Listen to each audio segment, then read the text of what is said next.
తెలియకుండా మెత్తగా ఒత్తుతున్నావే. క్షమించండి అమ్మాయి గారు.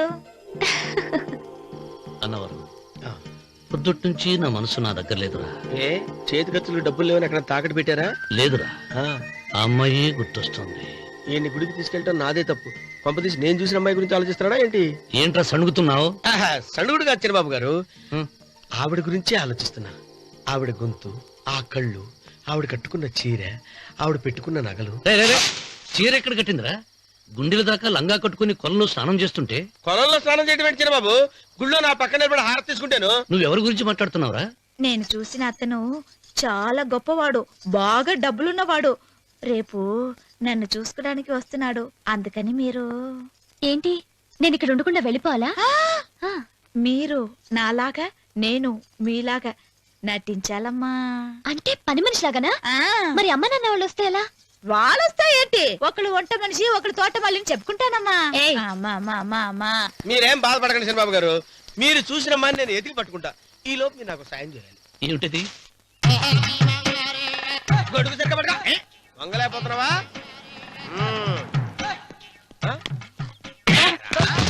పనిచేసే పద్ధతి ఎవరా నువ్వు? ఎవరా నువ్వు? నిలబడ్డావు. నేను ఎవడో చెప్పు. ఓహో, చిన్నమ్మ గారిని చూడడానికి వచ్చారు. మీ కాబోయే అయ్యగారు. దండాలు బాబు, వెళ్ళండి. నువ్వురా. పెద్దయ్య గారు అమ్మగారు లేకుండా ఈ చూసుకోవడాలేంటో. కొంచెం ఎక్కువ చేస్తున్నట్టున్నావు. ఎవరిని ఎక్కడ ఉంచాలో అక్కడే ఉంచాలి. వీడు కొంచెం చదివిచ్చాను, నెత్తిరెక్కుతున్నాడు. వీడి సంగతి తరువాత.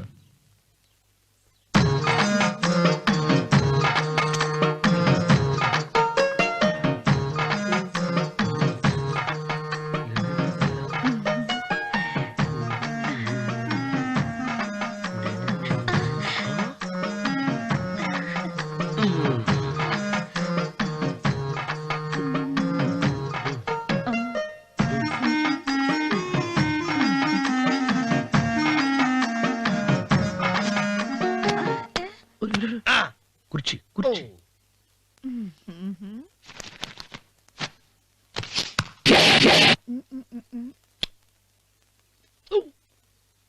అరుకు వస్తున్నానమ్మాయి గారు.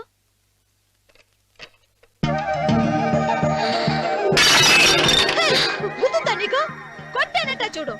క్షమించండి, వేరే కాపీ తెప్పిస్తాను. వద్దు. కూర్చో. ఏటా, ఈ అమ్మాయి చూస్తే నోరూరుతుంది. ఊరాల్సింది నీకు కాదు బాబు, నాకు. వెన్నపడి పోవద్దు. ఒరే, చాలా ఎక్కువగా మాట్లాడుతున్నా. నాకు నోరూరుతుంది. కుర్చీలో కూర్చుంది. ఆ పిల్లని చూసి కాదు, కింద కూర్చుంది పని పిల్ల. దాన్ని చూసి.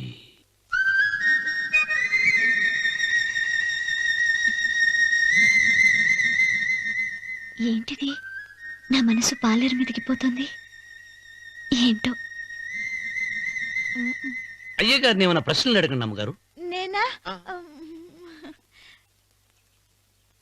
పొద్దున్నే టిఫిన్ ఏం తీసుకుంటారు అని అమ్మగారు అడగమంటున్నారు. టిఫినియా? టిఫిన్ ఎవడు పెడతాడు? మొక్క పొద్దున సర్దుకుడు లాగించేస్తాం. ఏంటి అలా అరిచారు? చచ్చిపోయిన మా అమ్మ నాన్న గుర్తొచ్చినప్పుడు అని అలుస్తా. అలాగా? మరి సర్ది కూడా అంటున్నారేంటి? ఆరోగ్యానికి చాలా మంచిదని ఈ మధ్య సర్ది కూడా అలవాటు చేస్తున్నారు కదా యజమాని. వెంకు, నీకు పొలం ఎంత ఉంది? పొలమా? ముప్పయ్యా. అమ్మాయి గారు ఏం చదువుకున్నారు? 3వ క్లాసు, 3rd స్టాండర్డ్. కలాసా. అమ్మాయి గారు ఏంటి అలా మాట్లాడుతున్నారు? అది అచ్చ తెలుగు అంతరించిపోతుందని అలా మాట్లాడుతున్నాం. ఇంతకీ మా అమ్మగారు నచ్చిందా? నచ్చింది. ఒరే, నాకు ఈ పని పిల్ల నచ్చింది. నాకు 30 నచ్చింది. అయితే నువ్వు దాన్ని చూసుకో, నేను దీన్ని చూసుకుంటాను.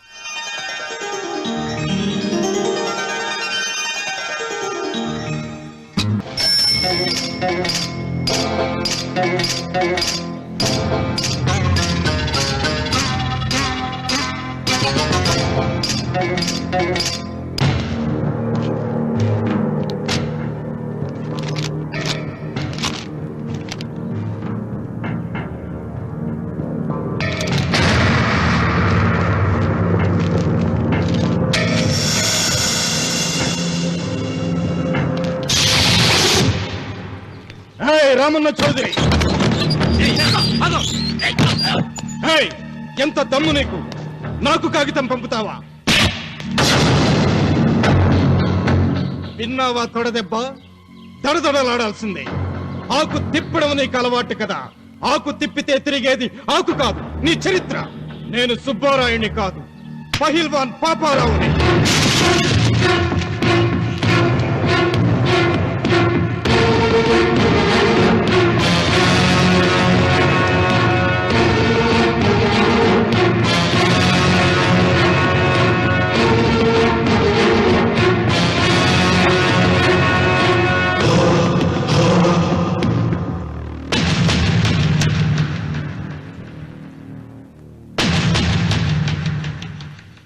అది నా జోలికి వస్తే ఎముకలు విరిగిపోతాయని అర్థం చేసుకున్నావన్నమాట. హ! హ!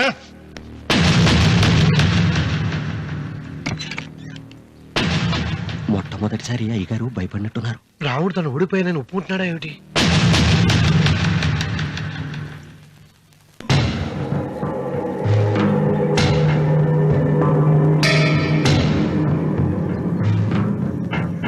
నిన్న నువ్వు వాళ్ళ ఇంటికి పోయి తొడగొట్టి సవాల్ చేసినప్పుడే నోరు మెదపనోడు ఇలా కారు కదుపుతాడా?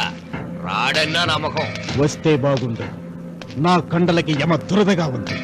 రామన్న చౌదరి బాడీ మీద అరగ తీసుకోవాలని ఉంది.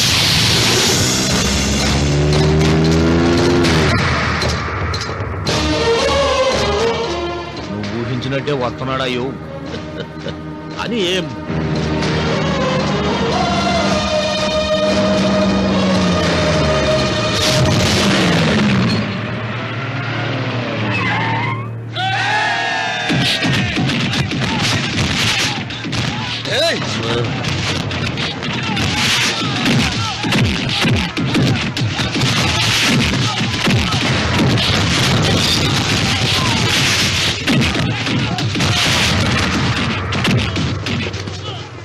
ఏయ్ రామన్న చౌదరి, నా కుర్రాళ్ళు ఒక్కొక్కడు ఒక్కొక్క ఆంజనేయుడు లాంటి వాడు. చూసావా నీ వాళ్ళని ఎలా చెడుగుడు ఆడించానో? రావద్దని చెప్పినా వచ్చినందుకు నీకు శిక్ష పడాలిగా. వచ్చి నా కాళ్ళు పట్టుకొని తప్పైందని అడుక్కోవాలి.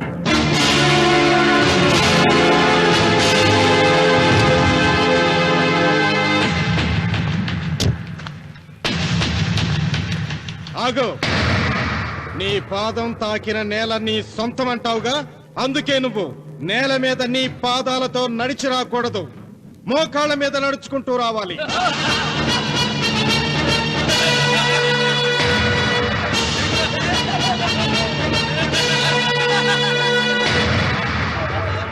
కానీ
అరవకు, విరవను. ఈ చెయ్యి నాకు కావాలి. దస్తావేజుల మీద సంతకం పెట్టాలి కదా. అన్వర్,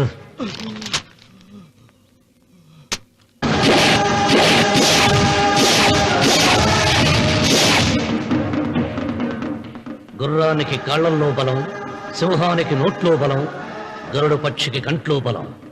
ఈ రాయలసీమ రామన్న చౌదరికి ఒళ్ళంతా బలమేరా.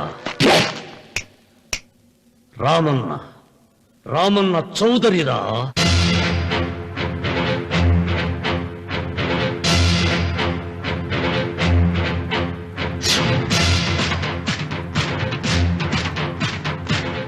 వెంకన్న ఎప్పుడూ గెలవని మనిషి. ఒక్కసారైనా గెలిస్తే బాగుండు అని జాలి చూపిస్తారు కొందరు. కాదు, ఎప్పుడూ గెలిచే మనిషి. ఈసారైనా ఓడిపోతే బాగుండు అని అసూయపడతారు అందరూ. ఈ రామన్న చౌదరికి ఎన్నడూ ఓటమి లేదు, రాదు.